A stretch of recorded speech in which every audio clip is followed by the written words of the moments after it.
As the once unstoppable German Wehrmacht was reaching the limits of its power by 1944, it struggled to contain a ferocious Soviet advance and the collective liberation of Europe by the Western Allies. Nazi Germany was running dangerously low on oil, steel, men, and war equipment, and the Luftwaffe was no exception.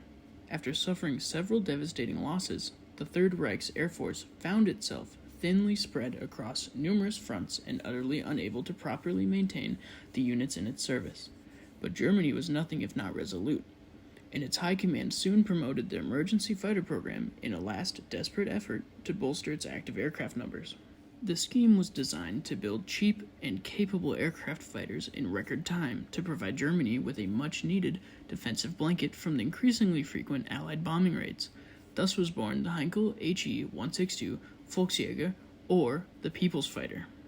The aircraft brought groundbreaking technology to the table with a novel jet engine that made it faster and more agile than many of the warplanes at the time. However, it was also planned to be cheap so it could be easily produced in large quantities and was ultimately made out of wood.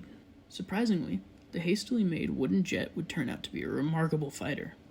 But by the time the Volksjäger was deployed into combat, it was too late for the Third Reich. Still, the People's Fighter managed to accomplish a series of outstanding feats that would surprise even the Allied pilots fighting against it. Running out of fighters as 1944 began, Allied forces executed Operation Big Week, which saw massive bombing raids all over Germany. The scale of the coordinated aircraft strikes was overwhelming and unprecedented. However, the size of the striking fleets wasn't the only cause of concern for the Luftwaffe. It also had to deal with the heavily armed bombers that had recently been fitted with additional air defense cannons.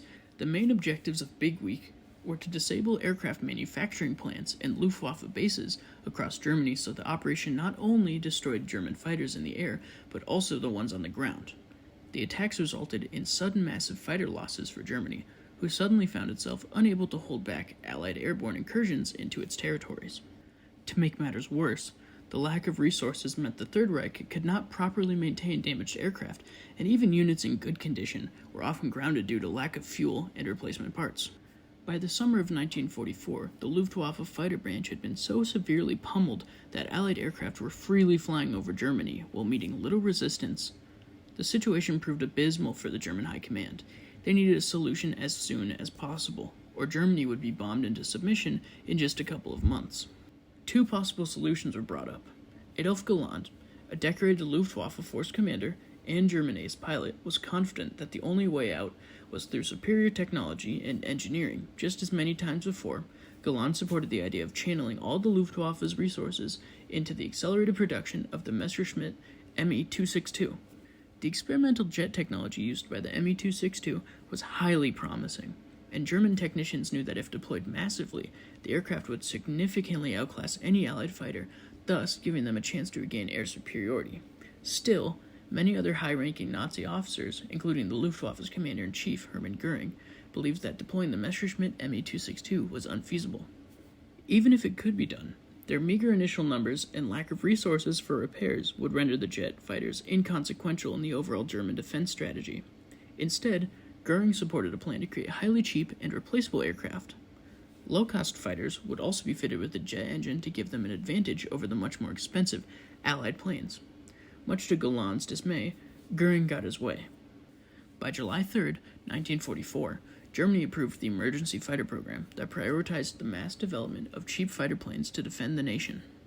After the emergency fighter program came into effect, the Luftwaffe commissioned a tender for a contract to develop the new light fighter design.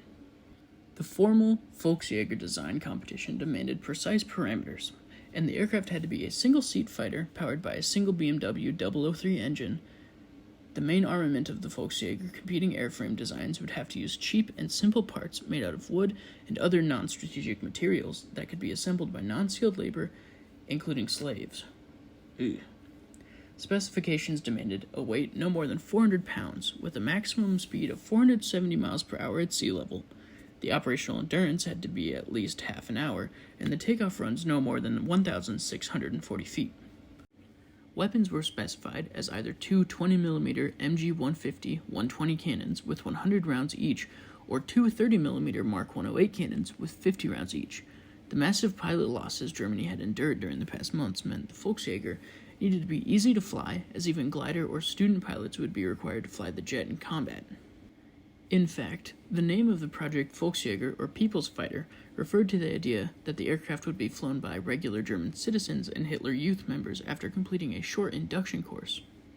Dr. Ernst Heinkel, the renowned German aircraft designer, would later criticize the concept of non-pilots flying the Volksjäger.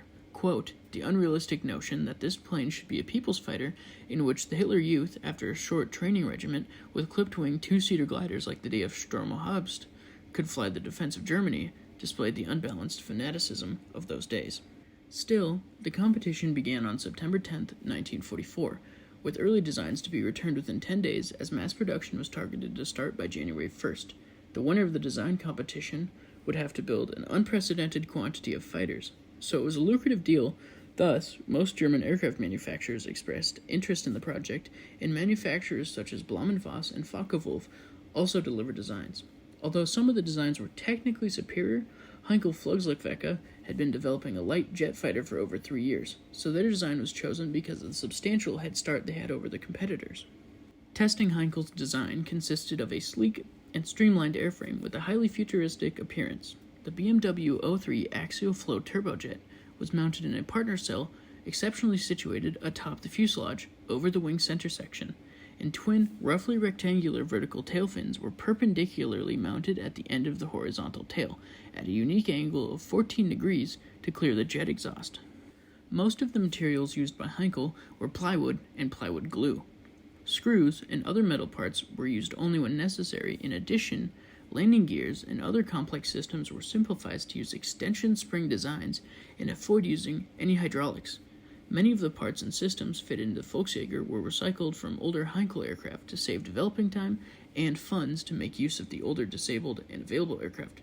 Early testing showed that Volksjäger was a swift and limber fighter that could reach speeds of up to 553 miles per hour at sea level and 562 miles per hour at an altitude of 20,000 feet.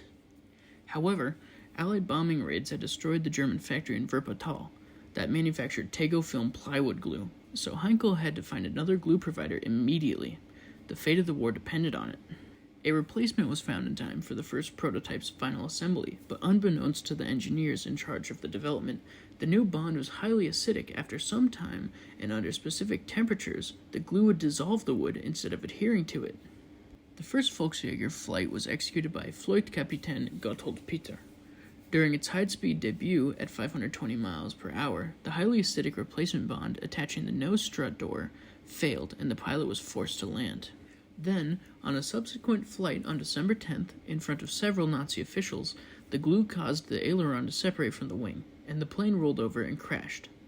After the investigation, it was discovered that the peculiar angle of the tail wings was causing stability issues.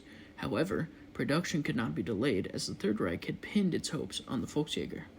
Some minor modifications were then made to reduce the problem. The center of gravity was slightly shifted, and smaller guns were fitted into the aircraft as the recoil of the original 30mm cannons was too much for the wooden frame to take. As production began in December of 1944, the objective was to deliver 1,000 aircraft a month by April of 1945. Nazi commanders severely underestimated the speed rate of the Allied invasion of Germany, and by January, Luftwaffe pilots and commanders were fleeing from one base to another as Allied bombers disabled all their known airfields. The dream of producing 1,000 Volksjägers a month would never come even close to being realized, as the Third Reich crumbled to the ground and more troops disbanded. Before the Allied incursion, the Luftwaffe fell into chaos and disarray.